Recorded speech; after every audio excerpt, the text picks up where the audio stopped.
Most people give up on container gardening after the first winter. They spend the money, fill the pots, enjoy a few months of color, and then watch it all die back when the cold rolls in. Come spring, they're back at the garden center starting over.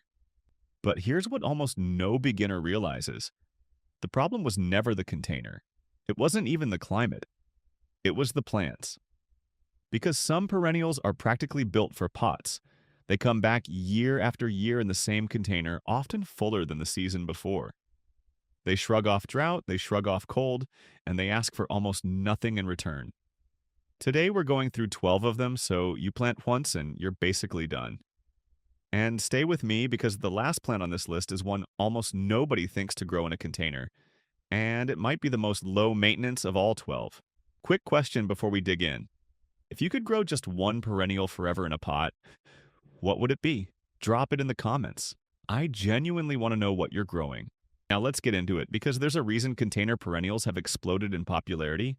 People want beauty without the constant work, patios and balconies that look alive without replanting every spring. Plant number 1, lavender. There's a reason it lands on every low maintenance list. This plant practically thrives on neglect. Once it's established in a pot, lavender wants almost nothing from you. It doesn't need frequent watering, and it doesn't need rich soil. In fact, it performs better in lean, fast-draining soil than in anything loaded with compost. It's hardy in zones 5 through 9, and in warmer zones it stays green and fragrant right through winter. Give it full sun, at least 6 hours, and a terracotta pot at least 12 inches deep, because that unglazed clay breathes and dries fast. The single biggest mistake beginners make is overwatering it that first season before the roots settle. The leaves yellow, the base goes woody, and it looks like it's dying. 9 times out of 10 it's not thirsty, it's drowning. Get that right, and after 2 or 3 years you'll have a mounding silver-green plant that pulls in more bees and butterflies than almost anything else on the patio. Plant number 2, hostas. If lavender is the sun lover's dream, hostas are the shade garden's best friend. These are almost impossible to kill. They vanish completely in winter, then every spring they push right back up with that same lush architectural foliage, sometimes for decades. They're hardy down to zone 3, one of the toughest plants on this list. They want partial to full shade because hot direct sun will scorch the leaves and wash out the color. Choose a wide pot over a deep one, since hostas spread out rather than down, and plastic or resin holds the steady moisture they love. Here's the mistake to avoid. A pot that's too small stalls them out. A cramped hosta quits making new leaves and just looks tired. Give it room, and here's the best part. After a few years, you can split the root crown and start whole new pots. One plant 3 becomes 12. It's almost like itself. Plant number 3, salvia. Now this one does something you don't expect from a container plant. It blooms from early summer all the way through frost, one of the longest blooming perennials you can grow in a pot.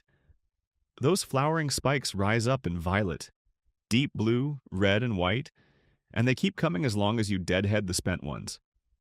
The hardy varieties, names like Maynite and Caradonna, handle zones 4 through 9 and laugh at heat and drought. Give it full sun and a 12-inch pot with excellent drainage because, like lavender, salvia hates wet feet, and root rot is the one thing that reliably kills it. And here's the mistake beginners make. They don't cut it back. If you let those spent spikes sit there, the plant pours its energy into making seed instead of flowers. A midsummer trim, taking off about a third, triggers a whole second wave of bloom that pollinators swarm. Plant number 4, sometimes called stone crop, and most gardeners badly underestimate how tough it is. It stores water right in its fleshy leaves, the same way a succulent does, so it rides out long dry spells without complaint. Forget to water it for 2 weeks in summer. Sadum does not care.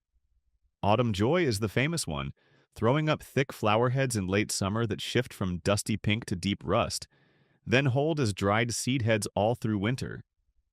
Give it full sun in a gritty, fast-draining mix, and here's the key mistake to sidestep. Do not plant it in rich, moisture-holding soil, because heavy mix makes it grow leggy and floppy and invites rot. This is a plant that actually prefers to be a little underwatered.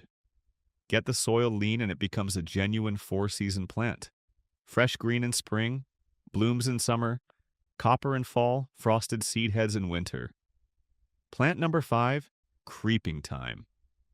Here's a plant that gets more beautiful every year and barely asks a thing to do it. It's a ground-hugging herb that covers the soil in a tight, fragrant mat, and in late spring it erupts into a carpet of tiny purple or pink flowers that swallows the foliage whole.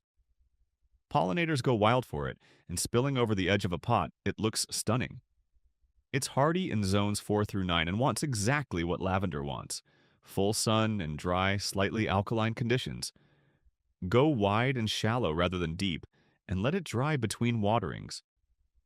By year 2 or 3, it has filled its container completely, and every time you brush past it, releases that warm, herby scent. At this point, you start to see the real secret. Successful container perennials aren't about constant work. They're about picking plants that already want to survive. Plant number 6, coral bells, or heuchera.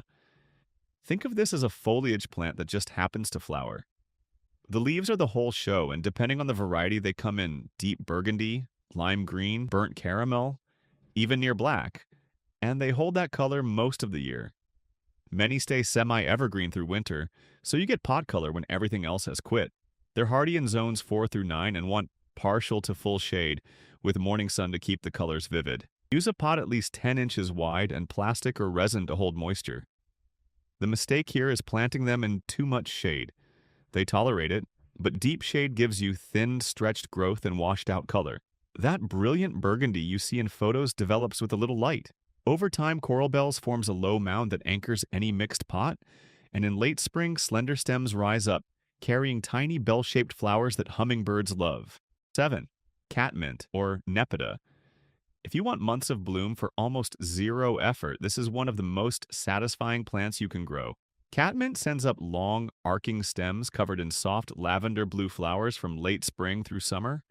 And if you cut it back by half after the first flush, it comes back for a second and even a third round before frost. It's hardy in zones 3 through 8, drought-tolerant once settled, adored by bees, and almost completely ignored by deer and rabbits, which is a real bonus if that's your battle. Give it full sun and a 12-inch pot with good drainage. The mistake, same as salvia, is not cutting it back after that first bloom. A hard cut down to about 4 inches triggers vigorous regrowth within weeks. Left alone, it develops a gorgeous billowing habit, thicker and more established every season. Plant number 8, Echinacea, the coneflower. Now this one surprised me the first time I grew it in a pot. Most people assume coneflower needs open ground, those big daisy-like blooms with the orange-brown cones on tall stems. But in a generous container, it's genuinely happy, especially newer compact varieties like Magnus and Cheyenne Spirit that don't need staking. It's hardy in zones 3 through 9, extremely drought-tolerant, and it thrives in heat, but it demands full sun. Here's the part people get wrong. You need to go bigger than you think, at least a 14-inch pot, 12 inches deep, because Echinacea has a deep taproot, and cramping it is the fastest way to kill it. And don't overwater because this is a prairie plant that wants to dry out between drinks. Picture a big pot in midsummer covered in bold pink and purple cones, and if you leave the seed head standing into fall, goldfinches show up to feed all winter long. Plant number 9, Black-Eyed Susan, or Rudbeckia. This next one performs so reliably it almost feels like cheating. Those golden yellow, dark-centered daisies bloom from midsummer straight through the first frosts, one of the longest seasons of any plant on this list, and in a pot, they create that abundant, overflowing look that makes a patio feel designed. It's hardy in zones 3 through 9, drought-tolerant, heat-tolerant, and it prefers full sun, though it'll take a little afternoon shade without complaint.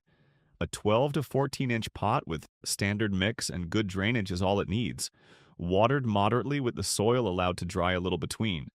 By year 3, the plant has divided naturally at the root, and the container looks genuinely lush, an overflowing stream of gold against rich green. Plant number 10, ornamental grasses, the carex sedges, and blue fescue. And this is where a lot of beginners quietly miss one of the most versatile container plants there is. Low-growing grasses offer something almost nothing else does: year-round, 4-season structure in a pot.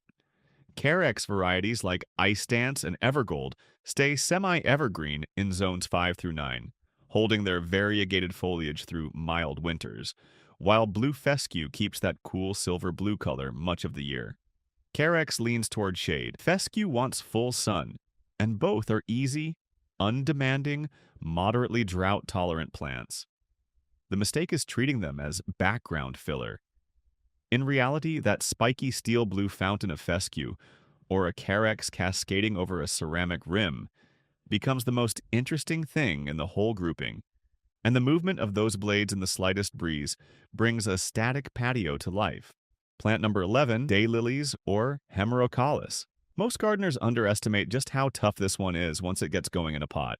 Daylilies have a reputation as roadside workhorses, but compact varieties like Stella d'Oro and Happy Returns stay under 2 feet and rebloom almost continuously from early summer through fall. They're hardy in zones 3 through 9 and shrug off heat, drought, humidity, and cold. Give them at least 6 hours of sun and a generous pot, minimum 14 inches wide, because they form thick, fleshy root masses that fill a container fast. That's actually the one mistake to avoid. Put a daylily in too small a pot, and blooming drops off after the first year as the roots choke themselves out. Repot or divide every couple of years and the plant revives completely. The payoff is a container that always looks alive, a continuous stream of fresh flowers, each lasting a single day, replaced by another the very next morning. And now we arrive at the last plant, the one I promised at the start, the one almost nobody thinks to put in a container, and maybe the most low maintenance of all 12, Creeping Jenny. Not because it produces spectacular flowers and not because it draws clouds of pollinators, but because it does something very few perennials do. It simply never stops growing. It cascades over the rim of a pot in long trailing stems of small, round chartreuse leaves. It fills gaps, softens edges, and makes every container it touches look full and effortlessly designed. It's hardy in zones 3 through 9, and unlike most plants on this list, it actually likes moisture and forgives the occasional overwatering. Any pot works because it's really a trailing companion at the edge of a mixed container. The one mistake is giving it no room to trail. Packed in tight with nowhere to spill, it loses its best feature. So, let it hang. Picture a tall pot with lavender or echinacea rising through the center and creeping jenny pouring over the sides in long green curtains. And the jenny just keeps trailing, keeps returning, year after year. Sometimes the easiest plants make the most beautiful gardens. That's the real lesson in all 12 of these. None of them ask much from you. A good pot, good drainage, the right light, watering that suits their nature, and then mostly just patience. Because that's what container perennials reward above everything else. There's something deeply satisfying about the same pots returning to life each spring. That lavender pushing out new silver growth. That hosta unrolling its leaves in April. That rudbeckia erupting in gold every August like clockwork. Over time, these stop being just plants. They become part of the garden's story. So which perennial on this list would you put in a pot first? Drop it in the comments. I really do want to know what you're planning to try. And if you want more practical, low-maintenance ideas for containers, patios, and beginner gardens, make sure you're subscribed because there's a lot more still to come. Until next time, keep growing your verdant garden.